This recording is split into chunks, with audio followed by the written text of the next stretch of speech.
তিরঙ্গা যাত্রা যার নেতৃত্বে রয়েছে বিজেপি, অন্যদিকে শিক্ষক নিগ্রহ তার প্রতিবাদ নেতৃত্বে রয়েছেন এসএফআই এবং ডিআইএফআই এর নেতৃত্ব। কিন্তু কলেজ স্ট্রিট থেকে মিছিল শুরু হওয়ার পর একেবারে কফি হাউসের সামনে হঠাৎ করে ধুমধুমার কাণ্ড। এসএফআই কর্মীদের সঙ্গে বিজেপির কর্মী সমর্থকদের রীতিমতন বচসা। অভিযোগ যে বিজেপির পক্ষ থেকে অভিযোগ করা হচ্ছে যে তাদের মিছিলকে লক্ষ্য করে কটাক্ষ করা হয় এসএফআই এর সংগঠনের পক্ষ থেকে।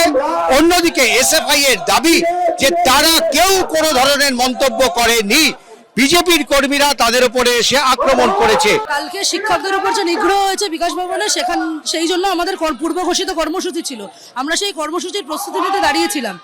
ওনারা হচ্ছে কি কন্টিনিউয়াস আমাদেরকে প্রভোক করছিলেন, এই প্রভোকেশনে আমরা পা দিইনি। আমাদের কর্মসূচি করতে আমরা এসেছিলাম, আমরা কর্মসূচি করেই তারপর ফিরব। সব মিলে আচমকাই এখানে কিছুটা গন্ডগোল শুরু হয়ে যায়।